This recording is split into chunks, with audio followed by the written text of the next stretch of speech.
नमस्कार। घरेलू हिंसा से महिलाओं का संरक्षण अधिनियम 2005 के तहत क्या पति को जेल हो सकती है? इस संबंध में कानून में क्या प्रावधान दिए गए हैं, आइए इसके बारे में हम आपको आज जानकारी देते हैं। इस संबंध में इस कानून की दो धाराएं महत्वपूर्ण हैं। पहली धारा है धारा 18, जिसमें मजिस्ट्रेट द्वारा पीड़ित महिला को प्रोटेक्शन ऑर्डर दिया जाता है, संरक्षण आदेश दिया जाता है। और दूसरी धारा है धारा 31।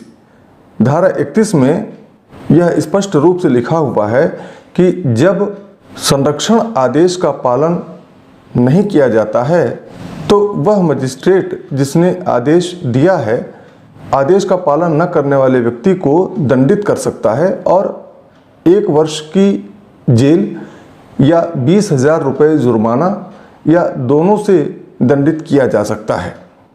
उदाहरण के लिए मान लीजिए कि पत्नी अपने पति के खिलाफ संरक्षण आदेश सक्षम न्यायालय द्वारा प्राप्त कर लेती है और ऐसा आदेश मिलने के बाद भी पति पीड़ित महिला के खिलाफ हिंसा के कार्य को जारी रखता है, मारपीट की घटनाएं अभी भी कर रहा है, तो ऐसी दशा में पीड़ित महिला धारा 31 के तहत उसी न्यायालय में शिकायत कर सकती है और शिकायत मिलने पर ऐसा मजिस्ट्रेट संरक्षण आदेश के उल्लंघन के लिए ऐसे दोषी व्यक्ति को दंडित कर सकता है।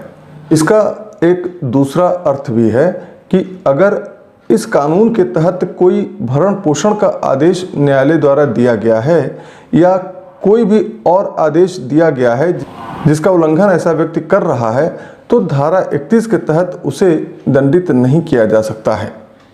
धारा 31 में सिर्फ संरक्षण आदेश या अंतरिम संरक्षण आदेश के उल्लंघन के लिए ही दंड का प्रावधान किया गया है।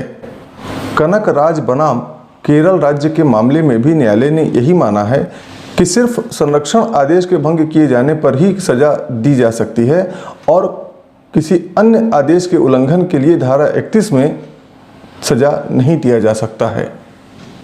मनोज आनंद बनाम उत्तर प्रदेश राज्य में भी यह कहा गया है कि यदि इस कानून के तहत कोई भरण पोषण का आदेश दिया गया है जिसका उल्लंघन प्रत्यर्थी द्वारा किया जा रहा है, तो उसे इस धारा के तहत दंडित नहीं किया जा सकता है।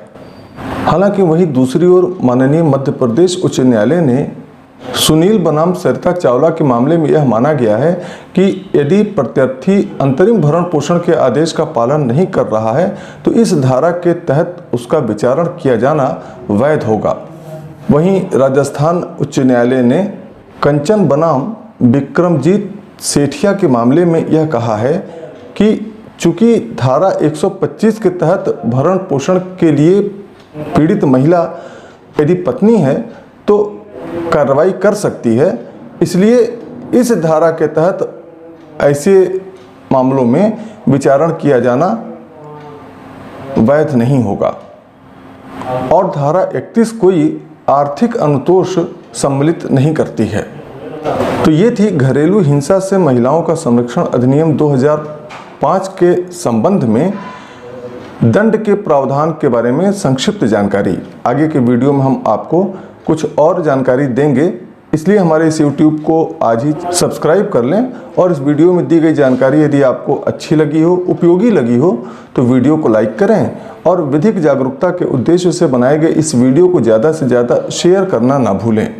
और इस संबंध में यदि आपका कोई सवाल हो तो नीचे कमेंट बॉक्स में आप सवाल कर सकते हैं, हम उसका पूरा प्रयास करेंगे कि जवाब दे दें। और यदि आपको तत्काल किसी सवाल के जवाब की ज़रूरत है तो आप हमारे नीचे दिए गए फ़ोन नंबर पर भी संपर्क कर सकते हैं। धन्यवाद।